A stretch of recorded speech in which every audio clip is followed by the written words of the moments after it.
Mavericks, The Beast of Half Moon Bay, presented by George Paul Shepler, TSEC-F. Introduction. Mavericks is one of the largest rideable waves in the world and the single largest rideable wave on the United States mainland, located less than 1 hour south of San Francisco. The world's top surfers travel to the area once a year during the winter storm season to compete in the Titans of Maverick surf competition. This wave was long considered to be a myth before the era of the internet, only rumored and spoken about in small surfing circles in the Northern California community. It has since become world famous and attracts people from all over, both to ride it and see the power of the sea. The location of the phenomenon is clearly pictured here. It is roughly an hour south of San Francisco, on the edge right before the Half Moon Bay crest. This gives you an idea of how the wave break looks from a top-down view. You can clearly see where the wave enters from the northwest, breaks on the rocks, beaches provides a safe place for the spectators. The wave dissipates the majority of its energy before it impacts the seawall, which was made by the community. Here's an overview of Pillar Point and Half Moon Bay. Pillar Point is pictured just out of the frame to the left. Half Moon Bay is a semi-secluded city about an hour south of San Francisco. It hosts the annual Big Wave competition and also supports the economy associated with it. The town is home to a small airfield as well as a U.S. Air Force observation post. The movie Chasing Mavericks made the movie even more famous back in 2012. It told the story of Jay Moriarty and his rise from being a young grom surfing on the edges of Santa Cruz to being a big wave surfer. This picture of his bailout was his very first paddle out attempt and was on the cover of Surfer magazine and made Jay Moriarty an overnight star. The movie stars Gerard Butler and Johnny Weston and is available for rent on Amazon Prime for just $2. I strongly recommend checking it out. The Titans of Maverick surf competition draws 30 of the world's top surfers to compete for over $30,000 in prizes. However, last year the organizers filed for bankruptcy, having 4 years of back taxes due to the local community. As of now, the Titans of Mavericks contest is officially suspended. What causes these waves? During the winter season, waves predominantly arrive from the northwest-west direction, driven by storms forming in the northern Pacific. Low pressure from the south mixes with high pressure in the north from October through February, creating large storms in the center of the ocean. This area is known as the cradle of Pacific waves. What causes the formation and action of waves? Waves are primarily affected by 3 things: high-speed winds, the wavelength, and fetch. High-speed winds are generated by winter storms and refer to the literal speed in knots that storms generate. Fetch refers to waves traveling unchecked across large distances of oceans. The longer a wave has an opportunity to generate momentum and force, the larger the wave should be.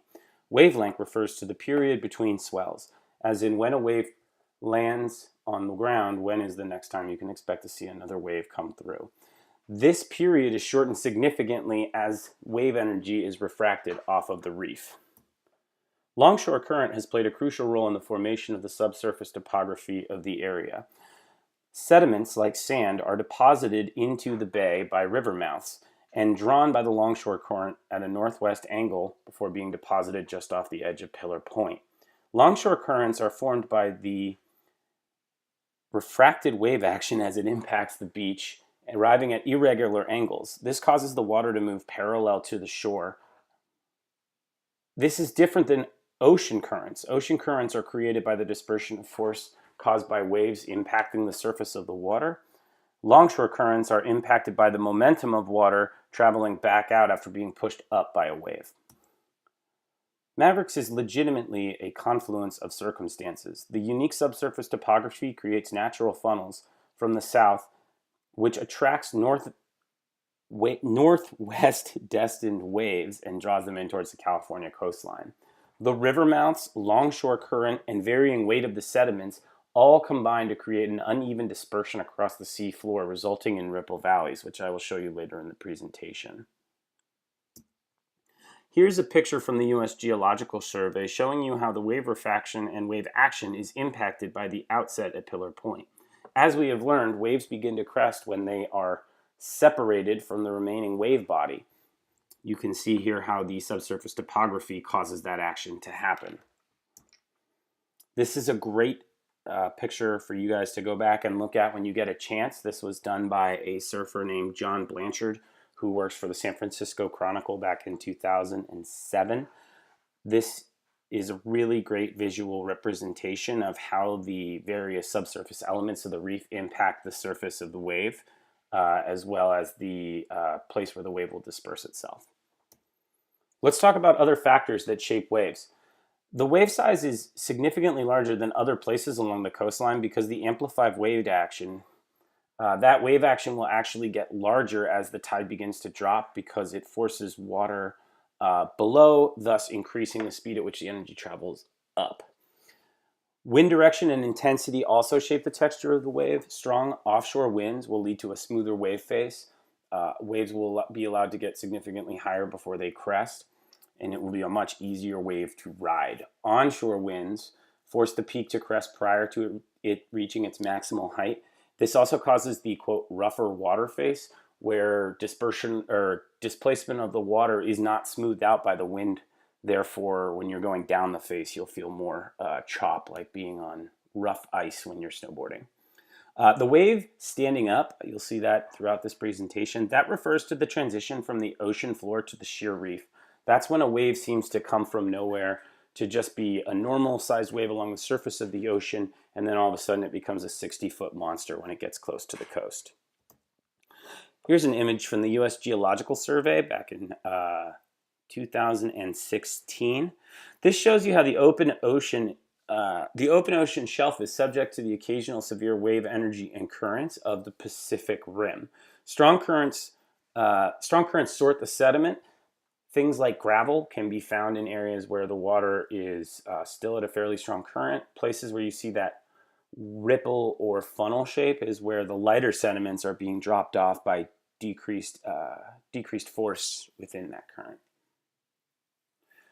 This wave zone is also impacted and shaped by the winter storms because the collections of sediments are higher during the winter when inland rainstorms force sediments into rivers. Once they're deposited into the bay, they're collected. Those are not permanent structures, though. So as the currents shift, so too does that undulating subsurface structure. Is this a normal coastal reef pattern? No. Let's talk about that. This area is affected by shelf scour depressions. Erosion is influenced by the longshore currents, the focused wave action of the significantly larger waves, as well as the composition of the basement materials that make up the region. Because they erode at different rates, it's allowed for some unique subsurface structures. The erosion subsurface structures are fed by the seepage from cliffs, the cliffs in nearby river. As we will talk about, that erosion has been dramatically increased by the increased presence of ecotourism. The last thing I'll say about this, and we'll get to the next photo, is that these subsurface structures, these little canyons, the funnel shapes that you're seeing are about 30 to 50 feet. That's the variance from the top to the bottom of those canals, and that is what channels the wave action and drives the momentum up. Why is the wave height unique to the winter? As we somewhat discussed, those subsurface structures are influenced by erosion and shaped by erosion. So once the longshore current begins to change and the wave action changes, so too do the subsurface structures. The other thing that you have to bear in mind is that winter storms generate strong enough winds so that waves travel for extended periods of time and have an opportunity to generate a lot more energy than they would if they were being formed closer to shore. Let's take an overview look at how that current deposit shapes out. The red arrow that you see there is indicating the wave action. The yellow arrow is indicating areas where you can find heavier sediments. Let's talk a little bit about the subsurface geology of the region. It's a shallow bay, 55 meters at its deepest, with a gradual slope of less than 5 degrees. The sea level has risen between 125 to 130 meters over the last 2,100 years. The subsurface terrain is influenced by the composition of bedrock and sand.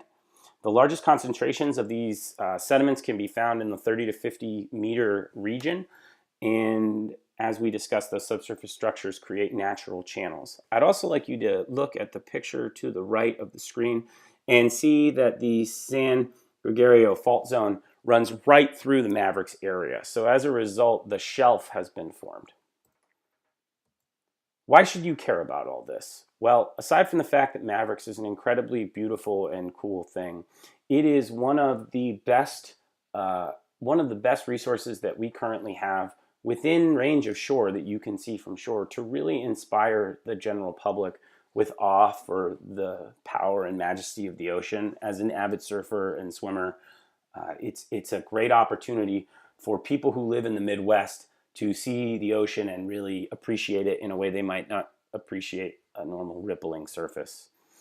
During the winter storm season, there is a massive cottage industry throughout the town that sprouts up. There are boats, divers, videographers, surfers. They all clog the sanctuary region, which has been a massive disruption to the sea life and also led to increased degradation and erosion along the reef itself.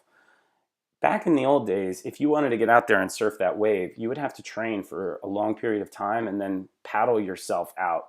Now, with boats and convenience, a lot of unqualified people are able to get out there and get on the wave and do damage to themselves and the ecology of the region that they may not even be conscious of. This is the double-edged sword of ecotourism. On the one hand, we're able to get people interested in things that they might not normally pay attention to, but on the other hand, the more people that come to view it, the more quickly we destroy the environment. Here are my scholarly sources and my other sources. I just want to close out with this picture right here, which really shows you how a wave traveling from the northwest gets caught up into that funnel and brought into Pillar Point. I hope that you've enjoyed this presentation as much as I've enjoyed making it, and I hope that you guys all have a great rest of the semester. I look forward to seeing everybody's projects. If you have a minute, make sure to shred the gnar and check out this super sweet last-minute YouTube video. This is George Paul Shepler. I hope you've enjoyed my presentation.